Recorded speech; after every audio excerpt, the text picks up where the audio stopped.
All right, welcome back. Well, it's 95-degree weather out here, and I can't imagine, but I'm out here doing this with Michael, and I are doing it.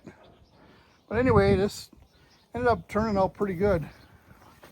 We ended up we originally tried to heat it and put a bend in it, but that turned into being a mess. So we put 245s in and couplers, and then from here, we're running EMT 1.25 inches all the way around. That comes around to the front, and we go to our disconnect that actually starts the motors. So I'm sure we didn't do something quite right. Somebody will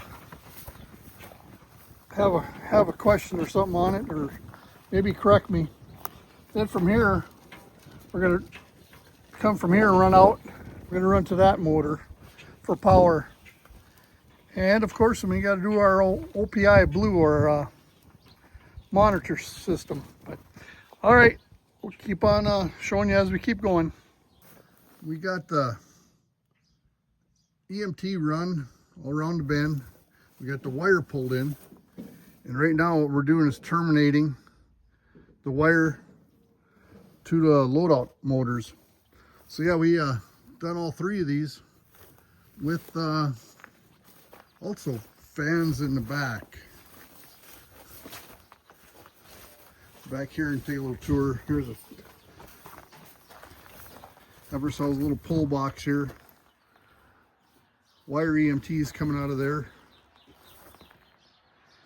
And that's where the power's fed from. We actually put a pull box in to make our job somewhat easier, quite a bit easier actually.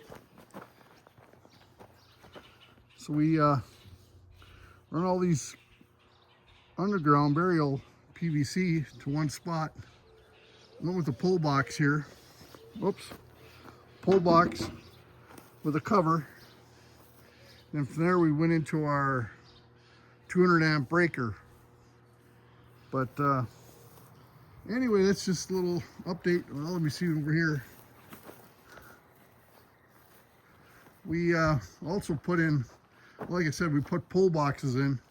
That's kind of where we put a service coil in for extra. From these here on this bend, well, they're all the same, but this one here, from here we're going to go over to the motor for a fan.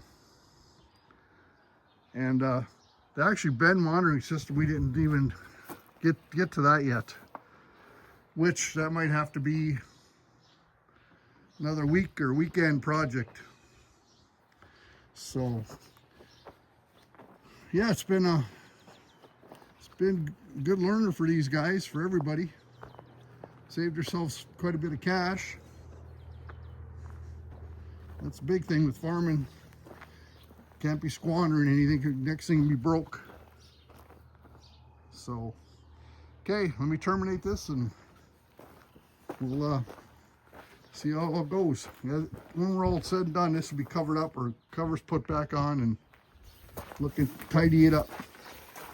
Okay.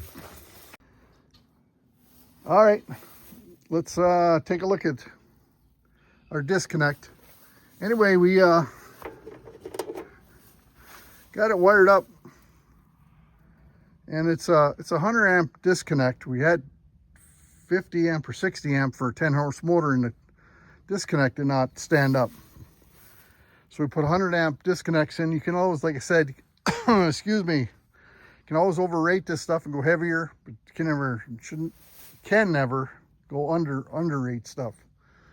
So anyway, we're done with these disconnects. Let's walk over here once. This one here, I got a new disconnect box coming. This one here, I had these on originally, but after a while the contacts on them burned out because they're 60 amp disconnect or whatever, and they didn't hold up, so we went to 100 amp. So anyway, we got to get that disconnect showing up, and then we'll finish that middle bin up. So, okay, let's go over to the breaker panel now. And that's where your protection is. Let's go over there and take a look. Oh, one more thing. We pulled in 110 so we could put a outlet up front here. Or if anything, we could put a light on these bends. So we have some light out here. So anyway, that's what we went with 12 gauge wiring, but which is a little heavier than what we need also. Okay, decide if you've seen these wires curl up, what they're for. Now you know. Not too bad of a bone pile. So yeah, had her pretty close. Also, no more bye-bye plug-in. Don't have to haul these big old cables around anymore. Suckers get heavy after a while, hauling them from the panel all the way out and have to wrap them up, and they get forgotten out here in the winter. Next thing they're frozen to the ground or ends broke off. So hopefully one step forward, I hope. Well, one of the biggest things a guy needs to remember to do, or to do, is make sure you label these wires. This is supposed to be middle bin unload, one for the wire and one for the panel door, east bin fan.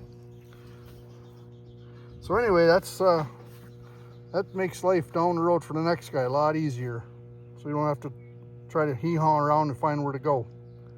So yeah, like I said, make sure things get labeled and label them so people understand them.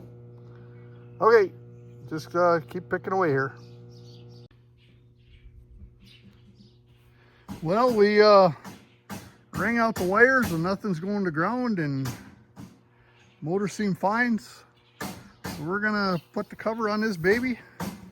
You got the cover on this pull box. We got 2 open conduits still coming in. So yeah, we're gonna put the cover on and label the cover. Right over there's our labels, always important. So, all right, let's bring you back as soon as we get the cover on and fire it up.